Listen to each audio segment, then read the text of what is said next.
Today is Monday, November 5th, and this is the ADM Investor Services Weekly Market Kickoff. Please note that the views and opinions expressed here today are solely those of our guests and should not be construed as the views or opinions of ADM Investor Services or Archer Daniels Midland Company.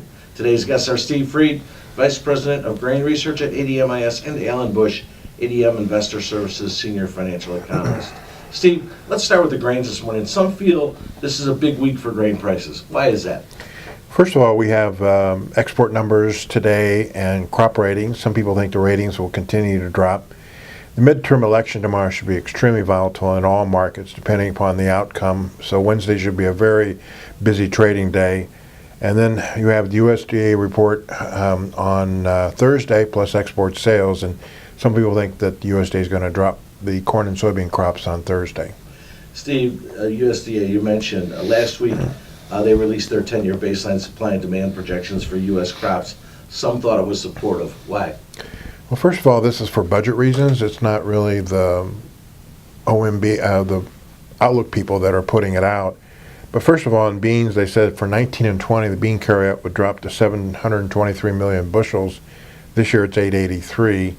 Corn, 1.6 billion versus 1.8 billion, and wheat around 933 million bushels versus 956. So they came out with what I would say conservative outlook on crops and more demand than what the market was anticipating.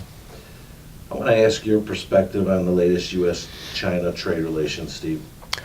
I think everything that we've read is positive in that the president of both countries want to meet in Argentina and come up with some kind of solution. The problem is behind the scenes there's going to have to be a lot of give and take, especially in intellectual properties, and just how much is China willing to buy of U.S. goods to make a deal. So on one hand there's a lot of optimism that something can be done, but on the other hand it's a long road ahead.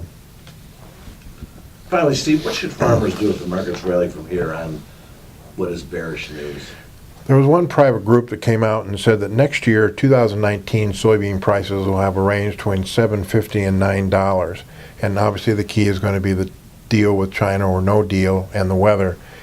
The average February price was going to be $8.35. Right now the March futures is at $9.03. So that suggests lower prices as long as we have South American weather. So the farmer probably should be selling cash beans here or at least buying a put. As far as for corn, a range of $3.20, $4 we've been in forever, since 2015. They think that probably range is probably going to continue. The average February price at $3.95. March futures are at $3.84. So probably farmers are going to be looking for a little bit of an increase in price after harvest. Wheat, we've been in a $4.75, $5.50 range in Kansas City futures for a long time. Most people think we're going to stay in that price range. Average February price for Kansas City March wheat $5.10, and we're trading the March at $5.25. So no really changes in the wheat. And for the most part, we feel farmers have sold most of the wheat, but haven't sold next year's crop yet. And so on any rally closer to $5.50 on the March, they probably should start doing some hedging. Alan, Steve touched on China. What is your outlook for the trade situation between the U.S. and China? Well, I agree with Steve. There is a lot of optimism, but I think it may take quite a bit longer. Of course, there is that G20 meeting in Argentina at the end of this month. And both presidents, President Trump, President Xi, agreed to talk at that meeting. But it'll probably take longer than that, so I am not quite as optimistic that some type of agreement will take place near term. But ultimately, there will be an agreement, and I think it will be, in my belief, very beneficial for the U.S. The U.S. economy added more jobs than expected in October. Non-farm payrolls increased 250,000, which is well above the expected 188,000. How does this affect Fed policy? Well, first of all, the U.S. economy is in extremely good shape.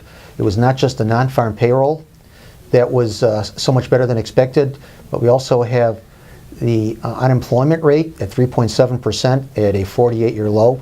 Wages coming in at the best level since 2009. So with that being said, you would think that the Fed would be very aggressive in raising rates. And in fact, they most likely will raise at the December meeting. But I think with other central banks around the world unable to match rate increases with the Fed, that ultimately that will constrain the Fed next year with only 2 rate hikes in 2019, and that compares to the consensus view of 3 to 4 hikes. And in fact, one major East Coast bank is predicting 5 rate hikes, which I think is outlandish to predict that many. So only 2 rate hikes next year is what I'm seeing with what's going on globally.